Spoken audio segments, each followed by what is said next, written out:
반갑습니다.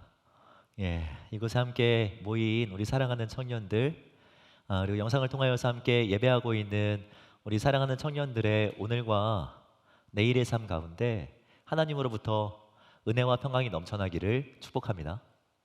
추석 명절이 시작되었죠. 추석 명절 시작되었는데요.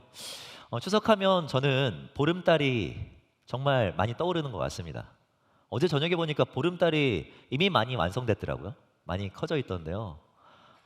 이 추석 연휴를 보내면서 조금 분주한 일상에서 시선을 떼시고 좀 하늘 좀 쳐다보는 여유 있는 청년들이 되셨으면 좋겠어요. 지난주에 말씀처럼 하늘 위에 하늘을 보시면서 하나님께서 공급해 주시는 그 풍성함과 평안함을 누리는 추석 연휴가 되기를 주님의 이름으로 축복합니다. 네. 혹시 스포츠 좋아하십니까? 스포츠. 스포츠에서 승부의 세계는 상당히 냉혹합니다. 승자가 모든 것을 다 가져간다고 해도 조금 과언이 아니죠. 승자는 그 자리에 남아 관중의 환호를 받고 패자는 관중을 뒤로하고 빨리 들어가게 되어 있습니다. 승자가 남아서 마음껏 기쁨을 누리게 하는 것도 이 패자의 매너라고 할 수 있죠. 그런데 패자가 남는 경우가 있습니다. 이 바둑을 보면 이 대국에서 패했음에도 불구하고 자리를 뜨지 않는 것을 볼 수 있습니다. 바로 이 복기를 위해서인데요. 이 복기란 바둑을 다 둔 후 그 경과를 겸토하기 위하여 처음부터 다시 그 순서대로 버려놓는 것을 말합니다. 패배한 경기를 다시 돌아보는 것이 패자에게 상당히 가혹해 보이지만 사실 그렇지 않다라고 이야기합니다. 이창호의 부득탐승이라는 책을 보면 이 복귀의 중요성에 대해서 이렇게 말을 하고 있어요. 프로대국의 복귀는 대단히 중요하다. 주요 국면의 수법과 반면 운영, 심지어 전략의 발상까지도 되짚어 분석, 검토하는 시간이기 때문이다. 그런 시간이기 때문에 승자와 패자에게 모두 진일보하는 계기가 된다. 복귀는 패자에게 상처를 헤집는 것과 같은 고통을 주지만 진정한 프로라면 복귀를 거부하지 않을 것이다 라고 이야기하죠. 이 진정한 프로라면이라는 이 표현이 너무나도 인상적이지 않습니까? 아마추어나 프로나 문제는 마주하게 되어 있어요. 때로는 패배할 수도 있습니다. 그러나 아마추어는 복귀할 시간에 그냥 한 판 더 두지라고 하면서 좀처럼 복귀를 하지 않지만 이 프로는 분석하고 검토하며 이미 일어난 일을 바탕으로 해서 앞으로 일어날 일들을 대비해 간다라고 합니다. 바둑이나 인생이나 동일하다라고 생각을 해요. 진짜 지혜로운 사람은 과거에 있었던 일들을 쉽게 잊어버리지 않습니다. 과거를 회상하고 현재를 극복하는 사람, 현재를 깊이 숙고하고 미래를 준비하는 사람이 정말 지혜로운 사람인 것이죠. 신앙생활도 많이 다르지 않습니다. 숙련된 그리스도인으로 살아가기 위해서 반드시 필요한 것이 있다면 깊이 생각하는 거예요. 깊이 생각하는 거. 하나님께서 하신 일들을 깊이 되새기면서 앞으로 하실 일들을 기대할 줄 아는 사람, 그런 사람이 숙련된 신앙인이라고 할 수 있죠. 오늘 본문은 우리에게 그것을 가르쳐주고 있습니다. 제 목소리 잘 전달되나요? 너무 저음이 강한 것 같아가지고 제 머릿속에 웅웅대는데 여러분 괜찮으세요? 잘 들리세요? 그럼 감사합니다. 오늘 본문은요, 예수님과 제자들이 배를 타고 이동하시다가 나눈 대화를 기록하고 있습니다. 갈릴리 동편에서의 사역을 마치시고 이제는 이스라엘, 갈릴리를 중심으로 해가지고 서편으로 배를 타고 건너가시는 상황이었어요. 근데 제자들 안에 그때 문제가 하나 있다는 것을 발견하게 됩니다. 이 본문 14절 말씀 보면 이 제자들이 떡 가져오기를 잊었음에 배에 떡 한 개밖에 그들에게 없더라 라고 이야기를 하고 있어요. 이 성경에는 그렇게 설명하고 있지 않지만 아마도 식사할 시간이 되었던 것 같습니다. 이제 무엇인가를 먹어야 되는 그 상황에 이 사람들의 떡이 몇 개 있는지 봤더니 한 개밖에 없는 거예요. 근데 먹어야 될 사람은 예수님 또 12명의 제자들을 포함해서 이 13명이나 되니까 그들을 먹이기에는 너무나도 턱없이 부족하다는 생각에 고민에 빠져 있는 상황이었죠. 예수님은 배 위에서 제자들에게 가르쳐 주세요. 야, 너희들 바리새인의 그 누룩을 조심해야 돼. 헤롯의 누룩을 조심해야 돼라고 가르쳐 주셨는데 제자들 귓속에는요, 뭐 그런 가르침은 떠오르지 않고 누룩이라는 단어만 귀에 들어와 꽂혔을 것입니다. 누룩이란 무엇입니까? 누룩이란 빵을 부풀리는 이스트를 말하잖아요. 이스트를 말하는데 예수님은 이 바리새인의 그런 허세와 허영을 주의하라라고 그렇게 가르쳐 주신 것이지만 제자들은 빵 생각밖에 나지 않았을 것입니다. 빵이 없으니까 말이죠. 그래서 그들은 예수님의 그 가르침은 들었는지 듣지 않았는지 모른 채 자기들끼리 빵이 없는 것에 대해서만 이야기하고 있었다라고 설명합니다. 본문 16절 말씀을 보면 제자들이 서로 수군거리기를 이는 우리에게 떡이 없음이로다 하거늘 이라고 말씀하고 있죠. 여기에서 우리가 짚고 넘어가야 할 중요한 포인트가 하나 있습니다. 그것은 무엇이냐면 우리의 인생 속의 이 문제라고 하는 것은요, 정말 지긋지긋하게 반복된다라는 거예요. 그럼 지금 제자들이 빵이 없음으로 수군거리고 있잖아요. 근데 사실 이것은요, 제자들이 처음 마주하는 문제가 아닙니다. 마가복음 6장을 보면 오병이어 사건이 기록되어 있잖아요. 근데 거기서도 제자들의 문제는 빵이 없는 것이었어요. 굶주린 사람들, 너희들이 좀 먹을 것을 주어라 라고 말씀하셨을 때 제자들의 반응은 예수님, 우리에게는요 그럴 만한 돈도 그럴 만한 빵도 없습니다 라는 것이었습니다. 그뿐 아닙니다. 오늘 본문의 바로 앞문맥을 보면 오병이어 기적과 정말 유사한 기적이 한 번 더 등장하는데요, 떡 7개와 물고기 2마리로 4,000명을 먹이고 7광주리를 남기는 기적이 등장합니다. 그때 문제도 뭐예요? 그들 가운데 빵이 별로 없었다는 겁니다. 마가복음 8장 1절을 보면 이렇게 말씀하고 있습니다. 그 무렵에 또 큰 무리가 있어 먹을 것이 없는지라. 빵이 없었다라는 거죠. 여러분, 인정하고 싶지 않지만 우리의 인생 속에 인정할 수밖에 없는 사실은 우리의 문제는요 계속해서 반복되고 또 반복된다라는 것입니다. 우리가 마주하는 시간은 그냥 흘러가 버리는 것 같지만 사실 그렇지 않아요. 우리에게 많은 인사이트를 주는 한 그림이 있습니다. 지금 보여지는 이 그림을 보시면 이 그림은 블라디미르 쿠시의 작품 이 시간의 화살이라는 그림이거든요. 근데 이 블라디미르 쿠시는요 시간을 표현하면서 화살로 표현했어요. 보이지 않습니까? 근데 그림을 자세히 보시면 그 화살의 뒷면에 모래시계가 그려져 있는 것을 볼 수 있습니다. 사람들의 눈에 시간이 화살처럼 그냥 지나가 버리는 것처럼 보이지만 사실 시간이라는 것은 모래시계와 같은 것이라는 의미입니다. 모래시계는 반복과 반복을 거듭하잖아요. 그렇지 않습니까? 그런 것처럼 우리의 시간은요 계속해서 반복되고 또 반복된다라는 의미입니다. 역사가 반복되듯 우리가 마주하는 문제 또한 반복되게 되어 있어요. 6장에서 빵이 없는 문제 가지고 고민했던 제자들이 오늘 본문에서 또 빵이 없는 것 가지고 고민하는 것을 보면 알 수 있지 않습니까? 그러나 우리가 걱정하지 않아도 되는 이유는 무엇이냐면 우리의 인생 속에 문제는 반복되지만 문제가 반복될 때마다 하나님의 역사 또한 반복돼 왔기 때문입니다. 그러나 우리는 이것을 잊고 살아갑니다. 어려움이 있을 때 하나님께서 우리에게 어떤 은혜를 주셨는지를 잊고 살아가요. 내가 문제적 상황을 마주했을 때 하나님께서 나에게 어떤 도움을 주셨는지 그 과거의 일들을 기억하지 못하는 것입니다. 오늘 본문의 제자들의 문제가 바로 그것 아닙니까? 복귀하지 못하는 것, 그것을 기억하지 못하는 것, 그것이 문제였던 것이죠. 제자들이 기억하지 못했던 것은 두 가지입니다. 첫 번째는 무엇이냐면 그들은 예수님이 누구신지를 기억하지 못했어요.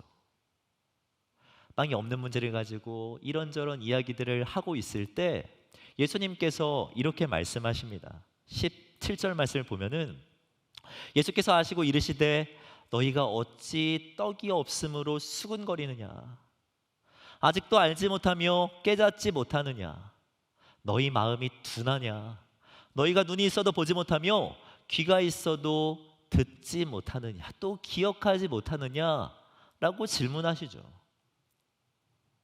여러분, 제자들이 예수님의 부르심을 받고 예수님과 함께한 시간은 적지 않습니다. 그러나 그들은 예수님과 많은 시간을 함께했음에도 불구하고 예수님이 누구신지 깨닫지 못하고 기억하지 못했다라는 것이죠.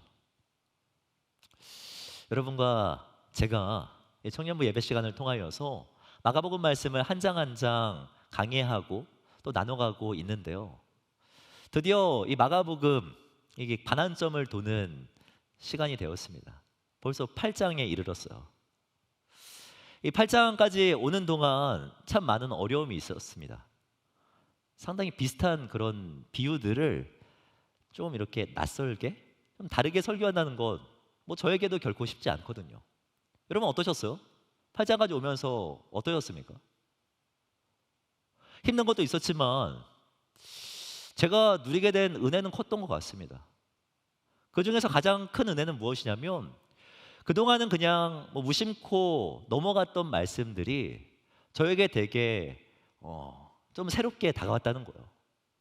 평소에 몰랐던 예수님에 대한 그런 세밀한 부분들이 말씀을 하나하나 묵상하면서 새롭게 알게 된 것들이 참으로 많다라는 것이죠. 여러분 8장까지 오면서 어떤 모습들이 기억에 남습니까? 어떤 말씀들이 기억에 남으세요? 기억에는 남으십니까? 참 많은 일들이 있었잖아요. 고울박 나병 환자, 스스로는 절대 고울 위로 올라갈 수 없는 그 사람을 위해서 직접 예수님이 내려가셨잖아요. 그뿐입니까? 바다 위 풍랑이는 그런 폭풍 속에서 예수님은 제자들과 함께 계셨잖아요.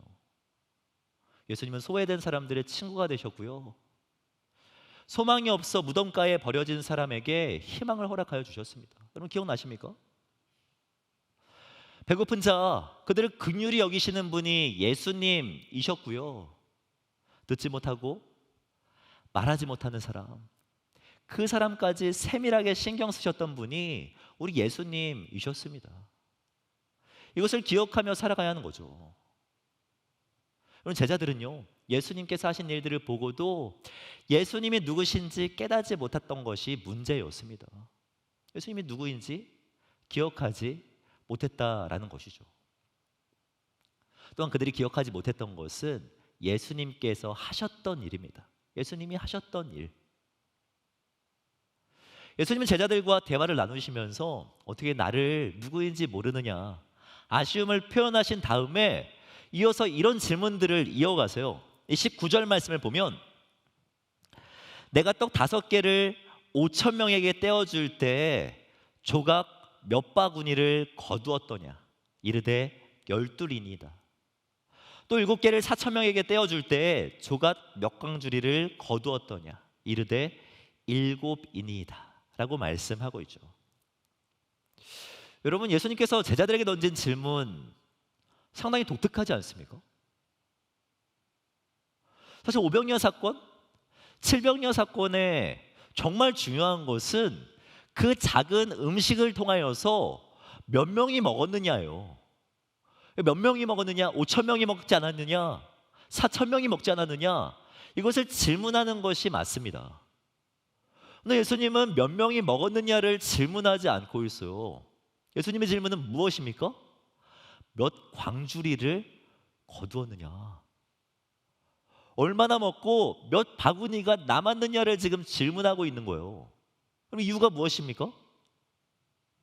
그 이유는 남은 바구니, 남은 광주리를 거둔 사람이 바로 그 제자들이기 때문입니다. 제자들은 눈으로 똑똑히 보았어요. 5천 명이 먹고 12바구니가 남는 것을. 그들은 보았습니다. 7명을 통하여서 4천 명이 먹고 12광주리가 남는 것을요. 그들은 경험했어요. 빵이 없습니다라고 고백했던 사람들이 풍성하게 넘쳐흐르는 그 빵들을 취하는 사람, 그런 취하는 사람으로 변화되게 되는 그 경험을 말입니다. 그래서 제자들은 그것들을 경험하고도 그 경험을 잊어버린 것이죠. 과거를 통해 미래를 예측하라고 하지만 사실 생각보다 과거를 깊이 생각하는 사람들은 우리 주변에 많지 않습니다. 과거를 복귀하는 사람, 과거에 대해서 깊이 생각하는 그런 프로페셔널한 사람들이 우리 가운데 그렇게 많지 않다라는 것입니다. 이 노벨 문학상을 수상한 조지 버나드 쇼는 이렇게 말을 합니다.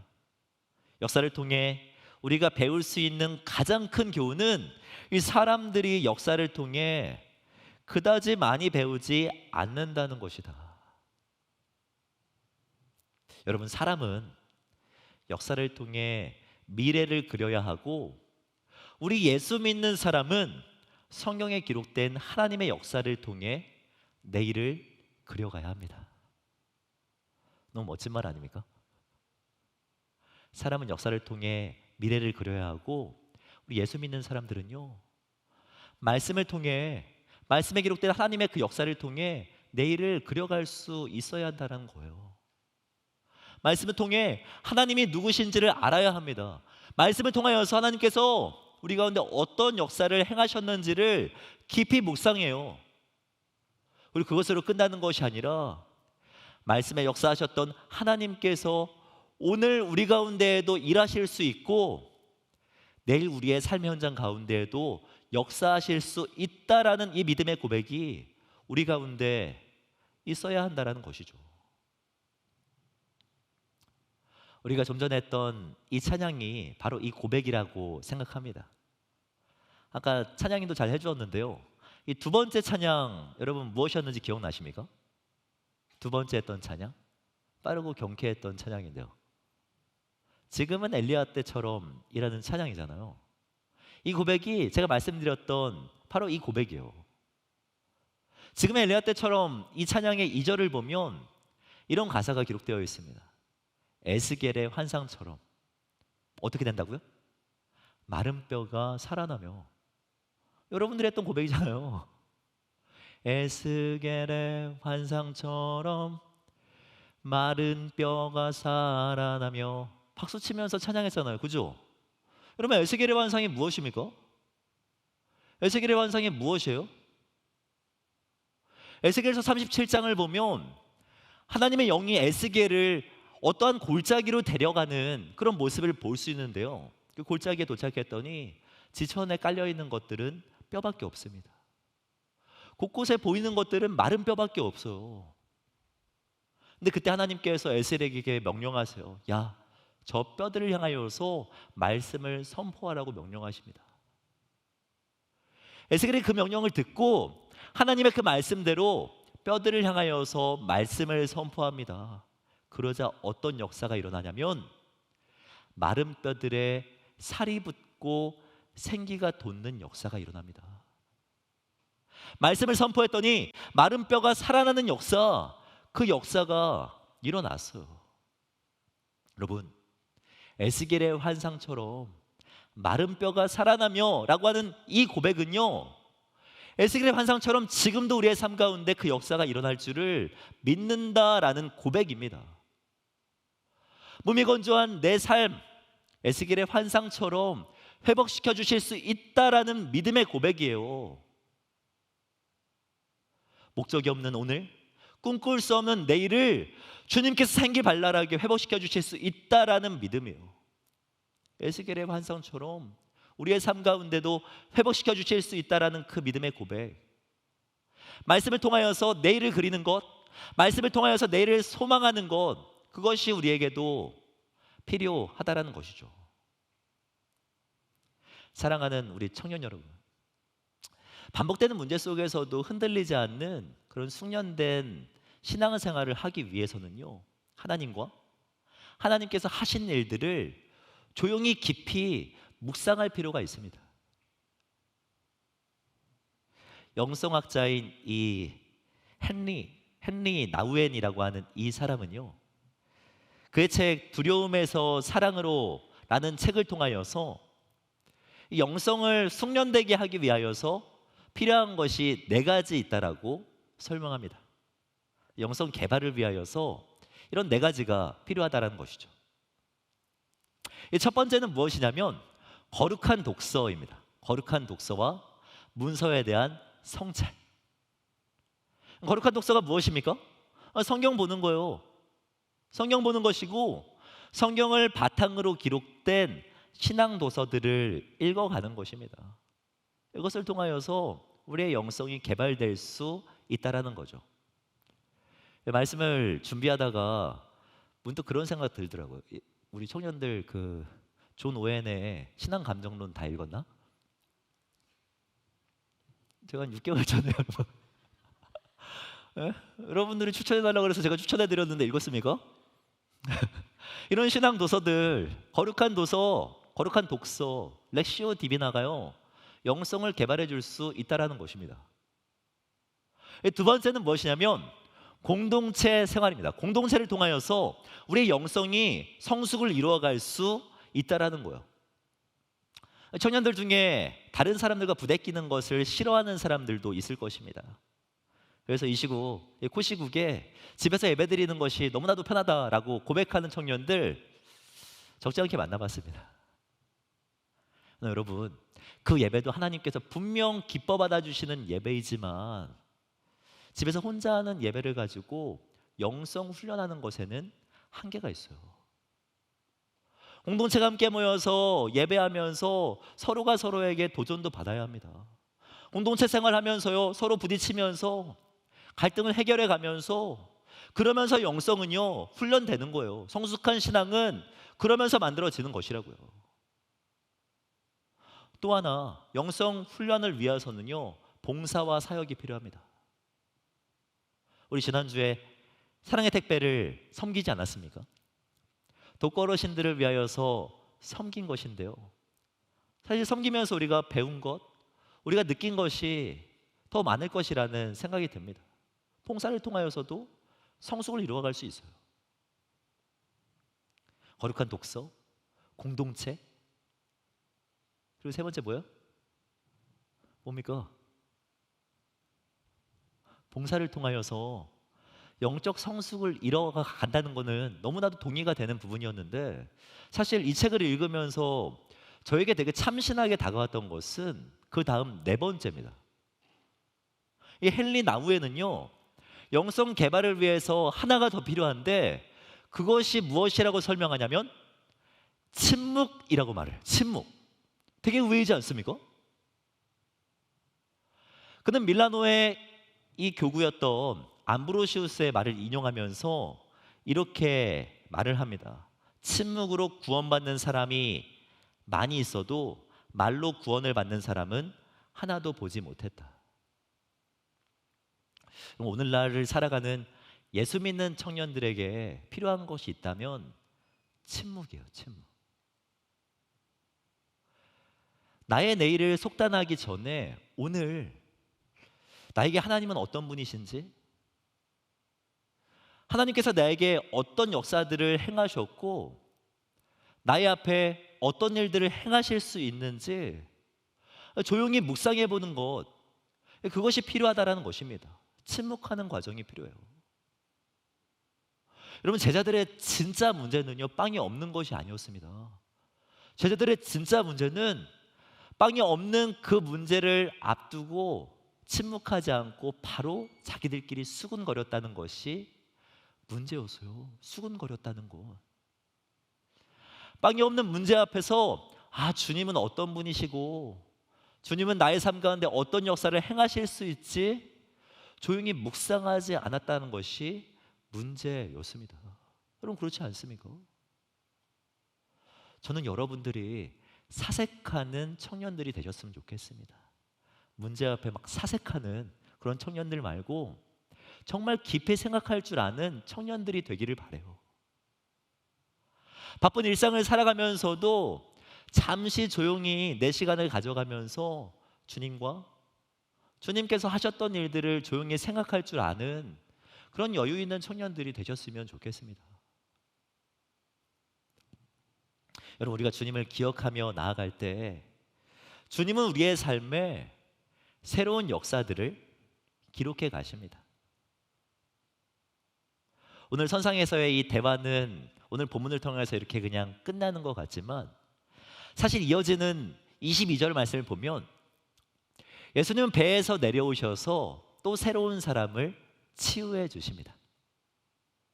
이번에는 보지 못하는 사람을 치유하세요. 그를 회복시켜 주시는 기적을 일으키십니다.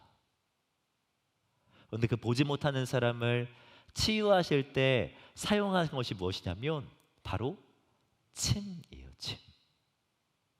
그럼 침이 무엇입니까? 지난주에 말씀 나누었던 것처럼 듣지 못하고 말하지 못하는 사람을 고쳐주실 때 사용한 도구가 바로 침이었잖아요. 그런데 그 침을 예수님은 지금 다시 한번 사용하신다라는 거예요. 제자들이 잃어버렸던 그 사건, 그 기억을 다시금 되새겨주면서 새로운 역사들을 기록해 가신다라는 것입니다.